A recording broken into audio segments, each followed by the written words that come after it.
It wasn't long ago now that it was extremely hard, if not impossible, to get around the myriad of red tape, all the legal bureaucracy and barriers that were put up to discourage foreign investors and business owners operating in European countries outside of their own. This all recently changed, however. The old global financial crisis came along, everything became just a little bit different as it has been over the last, well, let's say 10 years. Domestic businesses began closing, suddenly a whole new ballgame began. Instead of favouring local businesses, which were collapsing, for the first time many nations began doing everything they could to tempt foreign investment into their own countries. Those attempting to do this, however, faced a number of pitfalls. Right now, depending on your circumstances, you're quite literally sitting on a goldmine and a position to capitalise on a chance of a lifetime. These are the top 5 pitfalls when it comes to opening a company in Europe, how to get around them, and how you can use these to your advantage. The first one is knowing which country provides the best benefits to you. Every country in Europe is very different tax systems, government, and many other factors to consider. You may want to set up in one country, only to discover later that in actual fact another country would be far beneficial to your business. Wouldn't it be easier if someone already had this information and could guide you in the right direction? The second problem is language barriers. The ability to speak the local language is paramount.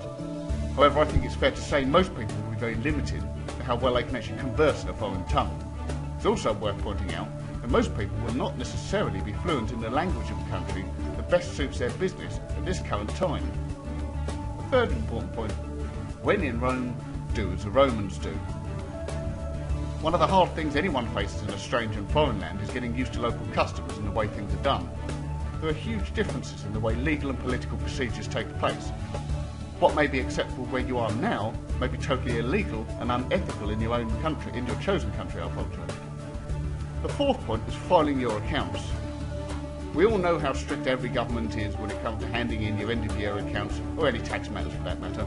We also know how hard it is to find a reliable accountant we can trust in our own country, let alone how hard it must be in order to find one in another country.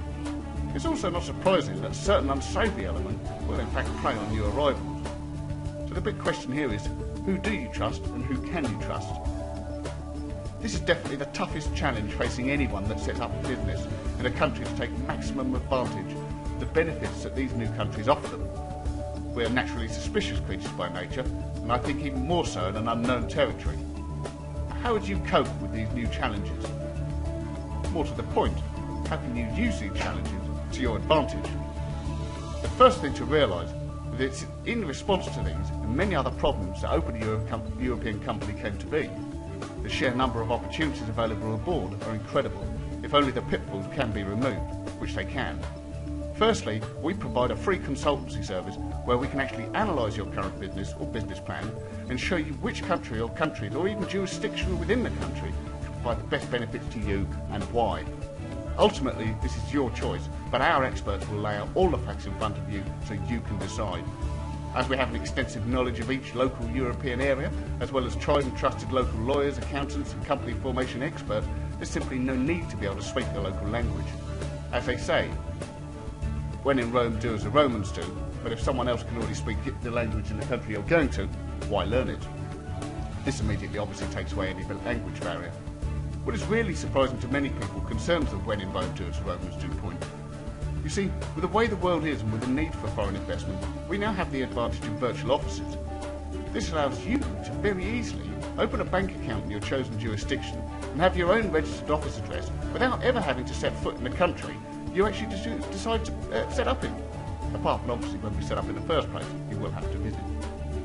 All calls and mails are forwarded to you.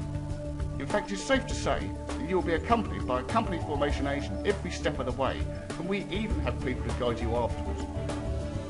There really hasn't been a better time to take advantage of the incredible tax and financial benefits we can all enjoy, in a time that some people call a crisis.